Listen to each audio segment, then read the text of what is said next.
Hi mga Kwangsu, for today's video gagawa tayo ng chicken adobo flakes na very easy lang na pwedeng nyo baunin kahit saan kayo pumunta.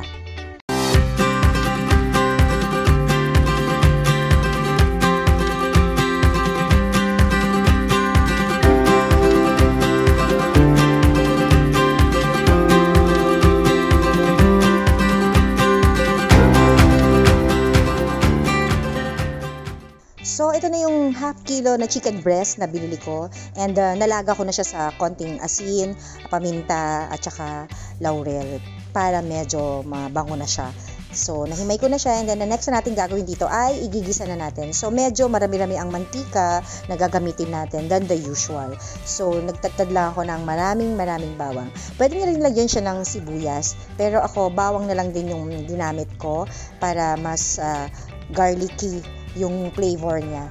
So, after niya, nung nag-golden brown na yung bawang, inilagay ko na yung ating hinimay na chicken. So, yung pagkakahimay ko medyo malalaki pa nga. Pwede nyo pa rin liitan kung gusto niyo para mas mabilis niyo siyang maluluto or magiging flakes. So, ito, medyo matatagalan lang tayo dito kasi syempre medyo tutuyo-tuyuin natin dahil medyo watery pa yung ating chicken breast. Ayan, nakita nyo, sinama ko na rin yung balat. Total, matutusta din naman siya.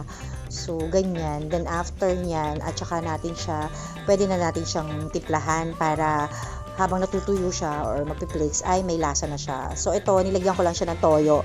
And, tansya meter, of course. Hindi ako nagbibigay ng exact measurement sa mga pampalasa kasi may iba-iba tayong taste buds, kumbaga. Diba? Dahil minsan okay sa akin, matabang sa inyo, or pwedeng okay na sa akin, maalat sa inyo.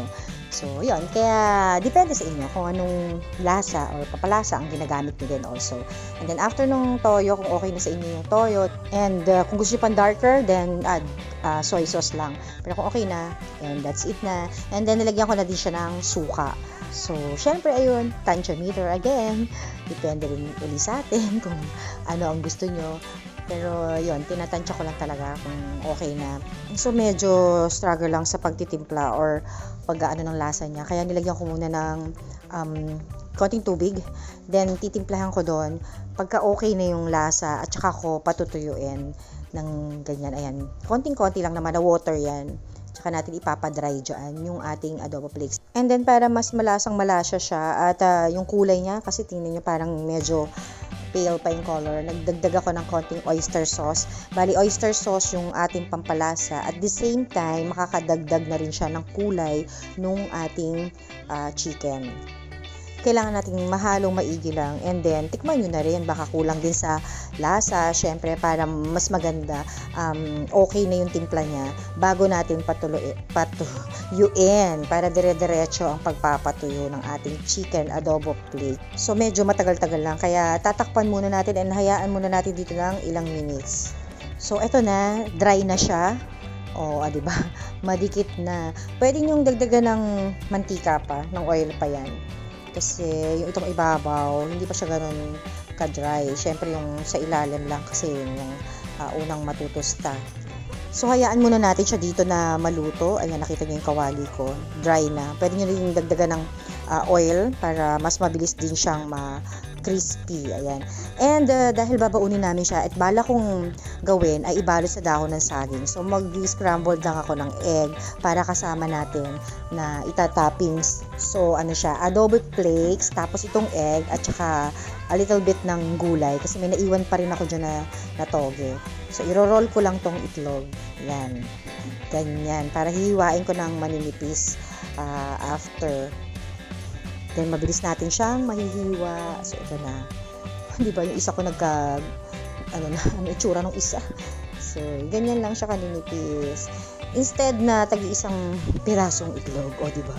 Tipid. Ganito ang gagawin ko para, toppings lang. Yan. Di ba? Tipid. Ngayon, mag-assemble na tayo. So, ito na yung ating adobo flakes. Ito na din yung dahon ng saging.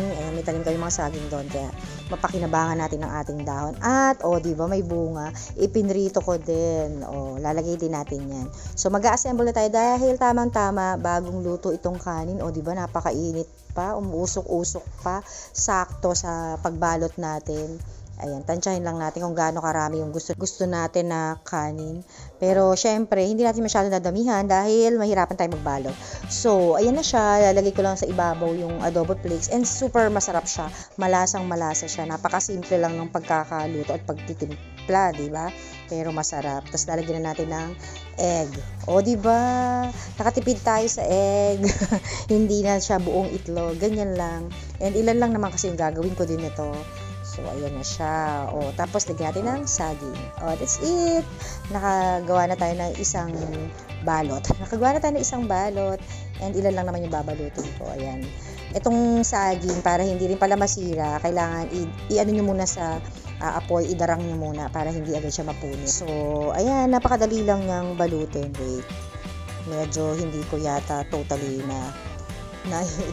naidarang yung dahon maigi. Pero ito na siya, okay na yan. Lagyan nyo na lang ng goma para hindi siya magbumuka.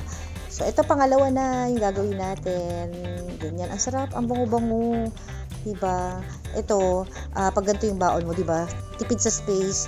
Siyempre kung bawal, let's say, may picnic kayo, tipid na to sa space, hindi mo na kailangan isang lalagyan pa yung ulam, yung kanin, at least ito sama-sama na. At saka nakakatawa dahil masarap kumain sa dahon ng saging. May added flavor or aroma ang dahon ng saging, kaya nakakagana. Di ba nung araw, ganito lang yung baunan na ginagamit, wala naman talagang baunan. So ayan, nakadalawa na ako, and tatalian ko na lang to ng goma. So ayan na, nakatali na yung goma. And 5 lang to dahil 5 lang kami na magbabaon. Dadalhin namin to. So, marami pa rin natira kaya bukasan, alam niyo na ito pa rin ang aming breakfast. So, ayan. At pinangatawanan ko pa rin sa dahon ng saging pa rin ko siya ilalagay kahit may plato sa ilalim. And mag-a-assemble tayo. Same sa kung paano natin ginawa yung binalot. So, nagprito ulit ako ng itlog. Take note, ang aking saging, malaki-laki na this time. Syempre, dito lang naman natin sa bahay kakainin, kaya ganyan na yung ginawa ko. At ngayon, meron pa ako kasing toge na natira. So, ilalagay natin sa gilid. O, diba?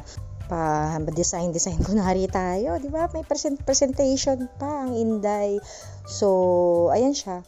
And para mas masarap yung breakfast, ganahan sila. So, ready na to. Ito na. And 4 na plate lang naman yung gagawin ko na ganito.